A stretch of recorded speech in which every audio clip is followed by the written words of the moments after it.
Eazy from the world's most dangerous rap group, NWA. Long before OG rappers like 50 Cent, Method Man, Missy Elliott, and Eminem made their pivotal influence in the 1990s to 2000s rap scene, there was the pioneering presence of Eazy-E and the NWA posse. Known as the godfather of gangsta rap, Eazy-E, alongside Dr. Dre and Ice Cube, were a few of the music makers who told the authentic street meat pop culture stories of gangsta rap in its early days. Amid the collaborations, wild lifestyle, bitter separations, and unending controversies, reality rap thrived. However, the debilitating effect of the dark side was inevitable. We'll be right back.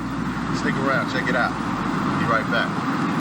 The rise and fall of NWA. It all started in Compton, the West Coast terrain that makes or breaks youngsters as they propel towards a better future or not. Compton, California, a city nestled in Los Angeles County, is known for its rich cultural history and vibrant music scene. However, it is also a place that has faced its fair share of challenges, including gang activity and violence. It is in this environment that Eric Wright, later known as Eazy-E, was born on September 7, 1963. Growing up in Compton, Eazy-E experienced the harsh realities of inner city life. The streets were unforgiving, and opportunities for success seemed scarce. As a young man, he faced the difficult choice of navigating a path that would either lead him to a life of crime or open doors to a brighter future. Unfortunately, Eazy-E chose the former. He dropped out of high school and turned to the drug trade as a means of survival. It was a dangerous and risky path, but one that provided him with a source of income in a neighborhood plagued by poverty and limited opportunities. Eazy-E's involvement in the drug trade exposed him to the harsh realities of the street. He witnessed the violence and desperation that permeated his community, and it left an indelible mark on his psyche. These experiences would later shape his music and contribute to his raw and authentic storytelling. However, Eazy-E's life took a turn when he crossed paths with Jerry Heller, a music industry insider. Together, they co-founded Ruthless Records, a label that would become the platform for Eazy-E's groundbreaking work. This partnership would prove to be a pivotal moment in his life, as it provided him with an opportunity to channel his experiences into his music. Eazy-E's early rap career began to shape when he joined forces with O'Shea Ice Cube Jackson and Andre Dr. Dre Young. Together, they formed the groundbreaking rap group NWA, which would go on to revolutionize the genre and leave an indelible mark on the music industry. The group also included Antiona Caraby, known as DJ Yella, and Lorenzo Patterson, whose stage name was MC Ren. In 1987, NWA released their debut album, NWA and the Posse. This album introduced the world to their unique sound and unapologetic lyrics, which reflected the harsh realities of life in Compton. While the album received some attention, it was their second release that would catapult them to international fame. In 1988, NWA released their seminal album, Straight Outta Compton. This album was a game changer, not only for NWA, but for the entire rap genre. It showcased their raw and unfiltered storytelling, addressing issues such as police brutality, racial inequality, and the struggles of inner city life. The album's title track, Straight Outta Compton, became an anthem for the marginalized and a rallying cry against the injustices faced by the black community. However, with their newfound success came controversy. One of the most controversial tracks on the album was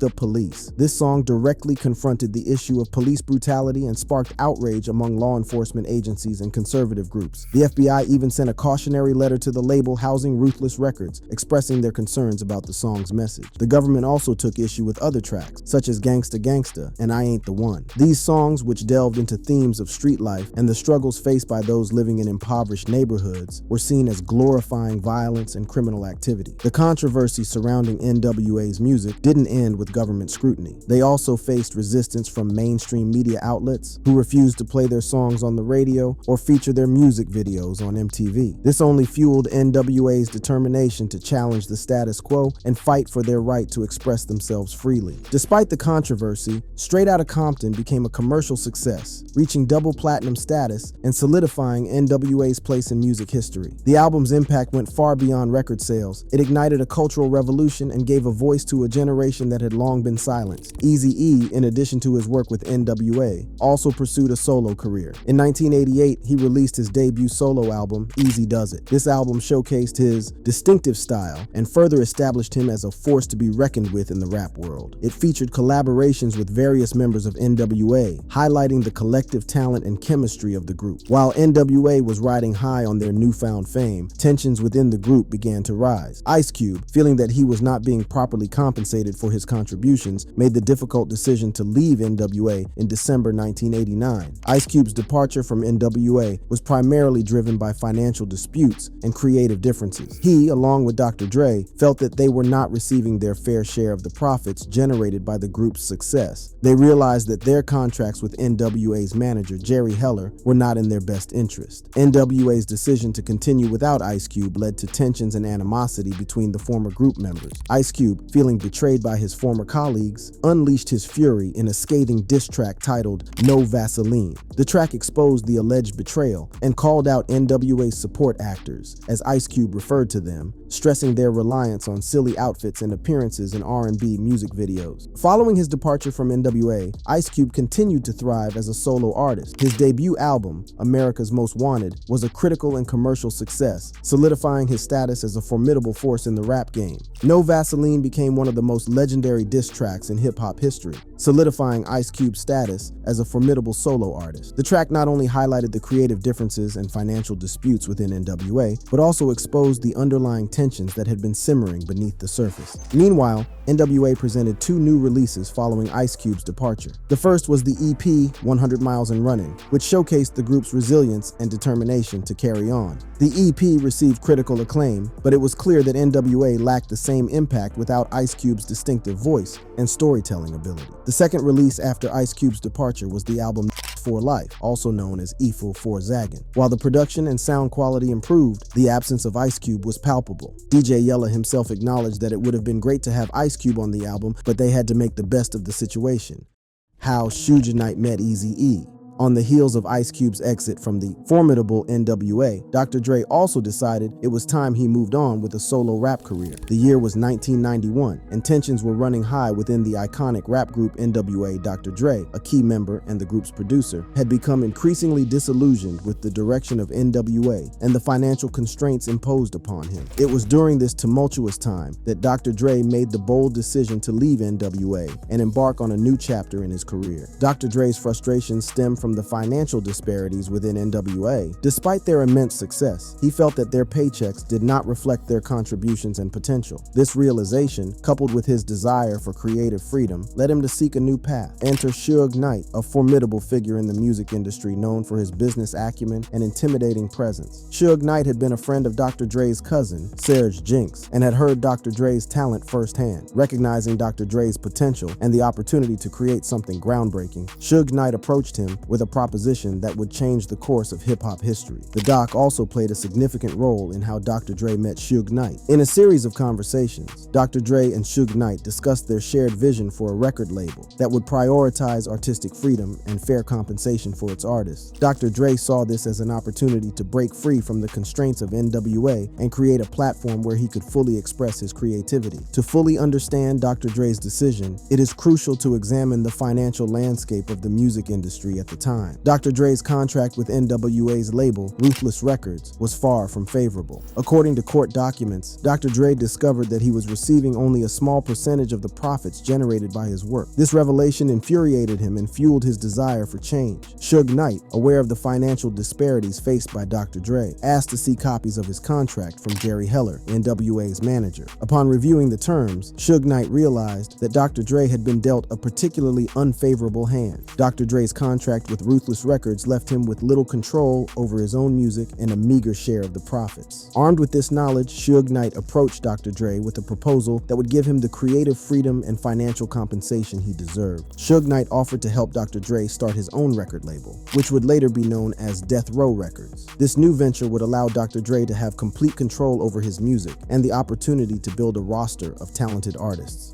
Dre decided to leave NWA and start his own record company, Death Row Records, with the help of Suge Knight. This decision sent shockwaves through the group and further strained their already fragile relationships. In essence, Dre decided to inform Eazy-E of his departure with Suge Knight by his side. The meeting between Dr. Dre and Eazy-E, NWA's frontman and co-founder of Ruthless Records, was arranged by Dr. Dre himself. However, Dr. Dre did not attend the meeting in person, leaving Eazy-E to face Suge Knight alone. According to accounts from those present, Suge Knight's associates arrived with baseball bats and made violent threats toward Eazy-E's relatives. Faced with this intimidation, revelation, Eazy-E reluctantly signed the termination of Dr. Dre's contract with Ruthless Records. With the paperwork signed, Dr. Dre was free to pursue his vision of creating a record label that would redefine the music industry. Death Row Records was born, and Dr. Dre wasted no time in assembling a roster of talented artists. One of the first artists to join Death Row Records was Snoop Doggy Dogg, a young rapper whose unique style and lyrical prowess perfectly complemented Dr. Dre's production. Eazy-E, feeling manipulated and undervalued, decided to take legal action against Dre and Suge Knight. Under the RICO Act, Eazy-E accused them of money laundering, blackmail, and violent threats. The legal battle between Eazy-E and Dre intensified, with both sides making shocking allegations against each other. The feud spilled over into their music, as diss tracks became the weapon of choice to air their grievances. Away from the rap wars, Eazy-E had his eyes on Suge Knight. According to Heller, the former radio presenter planned to eliminate Suge from the picture, but he convinced him otherwise, the music executive revealed in an interview. Eazy said, "You know this guy Suge Knight?" I said, "Yeah." He says, "Well, I'm gonna kill him." He said, "This guy's gonna be a problem, and I think I should kill him." I said, "Let me think this thing through." Heller talked about how he convinced Eazy-E against attacking Suge Knight because he believed their success made them formidable. The NWA fell off with the rappers Dr. Dre,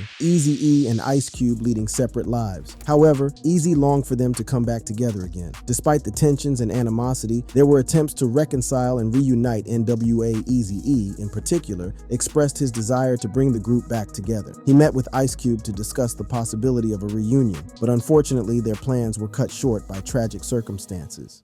Eazy-E's death in 1995. In the early 1990s, Eazy-E's health began to deteriorate rapidly. Rumors started circulating about his declining condition, but the truth remained shrouded in secrecy. It wasn't until March 1995 that Eazy-E made a shocking announcement that would send shockwaves through the music industry. The revelation of Eazy-E's diagnosis stunned the world. How could someone so young and vibrant be facing such a devastating illness? The truth behind his contraction of HIV/AIDS would soon come to light, revealing a web of secrets and unexpected connections. As the news of Eazy-E's HIV/AIDS diagnosis spread, questions arose about how he had contracted the virus. Speculations and rumors ran rampant, with some pointing fingers at his personal life and others suggesting a conspiracy. But the truth behind Eazy-E's contraction of the virus would soon be revealed, shedding light on a shocking chain of events. On March 26, 1995, Eazy-E passed away due to pneumonia complications induced by his HIV/AIDS diagnosis. Eazy-E left behind a legacy that forever changed the landscape of hip-hop. Eazy-E's passing marked the end of an era in hip-hop. His legacy as a trailblazer and a voice for the streets would forever be remembered. Eazy-E died, but his story was far from over, as those close to him suspected a foul play in the speedy rate at which his once bubbly self fizzled away at the deathly grip of AIDS. There were several theories and unclear connections due to the fact that Eazy-E's lover-turned-wife, Tamika Woods, tested negative for HIV. In a poignant moment, while Eazy-E was in critical condition at Cedars-Sinai Medical Center, he and Tamika, who was pregnant with their second child, decided to tie the knot. Surrounded by their immediate family, they exchanged vows, solidifying their commitment to one another. It was a bittersweet moment as Eazy-E's health continued to deteriorate. It is pertinent to note that at the time Eazy-E announced his HIV status, Woods did not have HIV/AIDS and neither did their first child. After the rapper's death, several of his affiliates became critical of the conditions surrounding his demise. One of those was Crazy Bone of Bone Thug and Harmony, who shared in an interview that Eazy-E's health deteriorated in a sudden manner. He had full-blown AIDS and he looked like he regular. He was like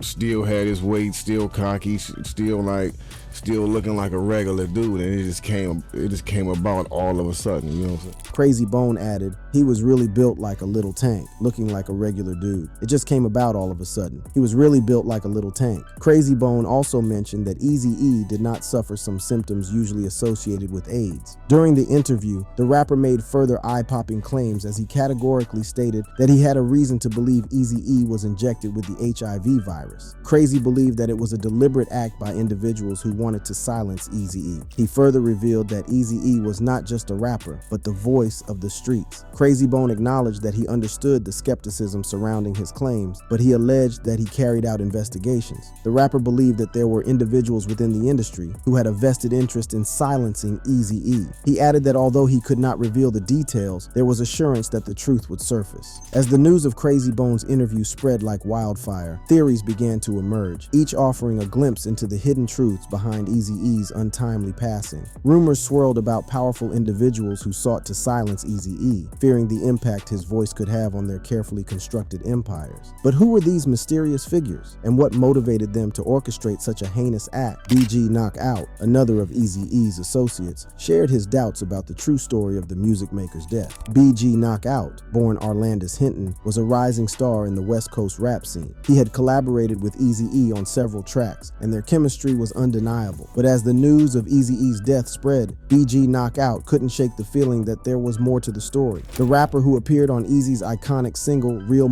and G's, stated in a 2011 interchange that he believed there were sketchy details in Eazy-E's case. He revealed, "I believe in my heart somebody did something to Eric. Whether it was Jerry Heller, whether it was Tamika, I have yet to really know the truth about it. But for a person to have full-blown AIDS, that quickly enough is suspicious." BG Knockout explained that he had witnessed the experience of an HIV patient in the past, and he deduced that such a person could immediately relapse if he fell ill. However, leading up to Eazy-E's devastating diagnosis, he did not have any such episodes. He relayed that the late rapper visited cold regions, and he never got sick until his diagnosis in 1995. Ruthless Records manager and Eazy-E's business partner Jerry Heller doubled down on the claim that there was foul play regarding the cause of his death. The world mourned the loss of a pioneering artist, but questions lingered. How could someone with access to the best medical care and resources meet such a tragic end? Enter Jerry Heller, Eazy-E's former manager and a controversial figure in his own right. Heller, who had been with Eazy-E throughout his rise to stardom, couldn't accept the official narrative surrounding his client's death. He believed there was more to the story, something sinister lurking beneath the surface. In an interview with First Fam Radio, Heller made shocking claims, stating that he didn't believe Eazy-E could have died so quickly from full-blown AIDS. He questioned the circumstances, pointing out that individuals like Magic Johnson, who also contracted HIV, were able to live long and healthy lives with the help of advanced medical treatments. Heller added that he had his own ideas about who could have been involved, but he did not name drop anyone. Ultimately, the music executive sinisterly suggested that he was the only one who did not make profit from Eazy-E's demise. Sitting in an interview for the documentary For the Record, another of Eazy-E's affiliates from the 1990s, Frost opened up about their relationship and gave credence to the conspiracy that he might have been murdered. Frost, whose son, Scoop DeVille, is known for his expert involvement in crafting Kendrick Lamar's hit single, Poetic Justice, had recently signed to Ruthless Records when Eazy-E's HIV/AIDS diagnosis was revealed. Frost unabashedly stated that Eazy-E came in contact with tainted needles. Frost's revelation suggests that the infection may have occurred much earlier than the timeline of Eazy-E's demise, and the use of tainted needles could have accelerated the progression of the disease. Frost's claim that a former associate of Death Row Records was responsible for this alleged plot adds another layer of intrigue to the story. It is important to note that Frost's claims have not been independently verified, and skepticism surrounds his allegations. However, his close relationship with Eazy-E and his position within Ruthless Records lend some credibility to his account. Frost revealed, "I'ma tell you what happened with Eazy getting AIDS, and I believe this to this day. And I don't care if you guys got it on film. You can tell the world. They have him tainted needles with acupuncture. Needles that tainted him, they gave it to him." The rap pioneer did not stop there as his claims got darker. He hinted at the identity of the individual who possibly orchestrated Eazy-E's death by referring to them as the devil. I don't want to say that name because it's the devil's name, but you know, another person in rap, if you know your history of rap, calls him a devil, so. Frost insisted that he could not wrap his head around how someone could die so quickly of AIDS. Another Bone Thugs and Harmony member, Lazy Bone, had a theory of his own as he carefully dissected the timeline of Eazy's ailment and the quick progression to his death. The rap star shared that Eazy-E went to the hospital after developing a cold or pneumonia, only to return home with an HIV/AIDS diagnosis. Just like the earlier deductions of Eazy's affiliates, Lazy Bone mentioned that it was weird none of his kids were positive. He added that it was even more disturbing that his baby mamas did not get the disease. Lazy Bone concluded nobody was positive. "I believe it's just like the mystery of who killed Tupac and who killed Biggie." The most outstanding moment that struck a chord amid numerous theories about the real nature of Eazy-E's death was when Suge Knight eerily poked fun at the claims that Eazy was infected through a needle. Confessions on camera.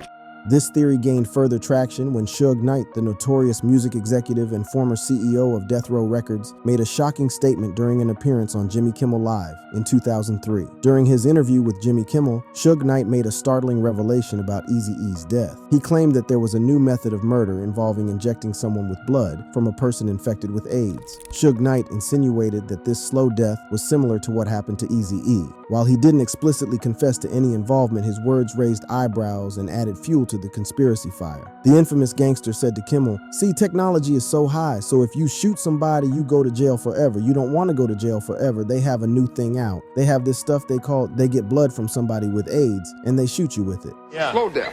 Yeah. Yeah. Easy thing, you know what I mean? Yeah. Oh, no.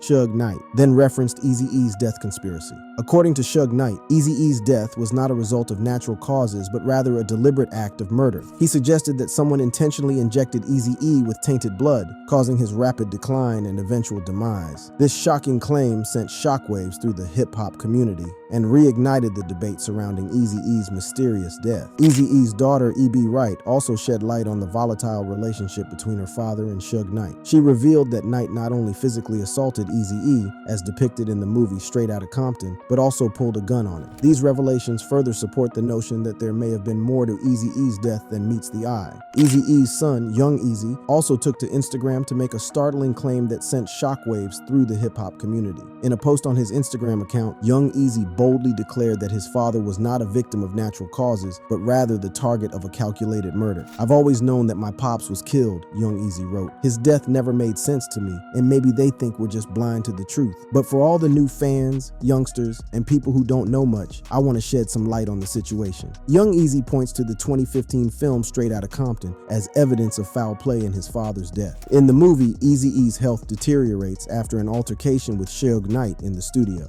Young Eazy believes that this incident was a turning point in his father's health and ultimately led to his demise. Notice in Straight Outta Compton, Young Eazy wrote that Eazy didn't get sick until after the studio incident with Suge. And look how he acknowledged and admitted on Jimmy Kimmel that injecting people instead of shooting them is a new thing. Let's not forget about Ice Cube naming his album Lethal Injection. There are so many signs pointing to foul play. In retrospect, Ice Cube did not react to being mentioned by Eazy-E's son, but in 2023, he shared his opinion about the conspiracy of his former NWA co-star's death. During his interview on Logan Paul's Impulsive podcast, Ice Cube addressed the controversial conspiracy theory surrounding the death of his former bandmate Eazy-E. The theory suggests that Suge Knight, the notorious music executive, injected Eazy-E with HIV/AIDS. However, Cube made it clear that he does not believe this theory to be true. He pointed out that Eazy-E would have spoken up if he was poked by a needle. Cube believed anyone poked by something as prickly as a needle would know. Despite Suge Knight's weird insinuations on camera, the former NWA rapper insisted that the theories were unclear. When asked if it was possible that Suge Knight, a known gangster who would stop at nothing to get what he wants, had a hand in Eazy's demise, Ice Cube ultimately declared that he would not put it past anyone. Eazy-E's story and the theories surrounding his death serve as a reminder of the challenges faced by artists who dare to speak their truth on the harsh realities of gang life. His impact on the music industry and his role in shaping the genre cannot be overlooked. Eazy-E's legacy lives on, inspiring future generations to push boundaries and use their voices to affect change. And with that, we conclude exploring the rise, controversies, and tragic demise of Eazy-E. Thank you for joining us on this journey through hip-hop history. We've got other interesting videos for you. Just hit the card on your screen. Adios for now.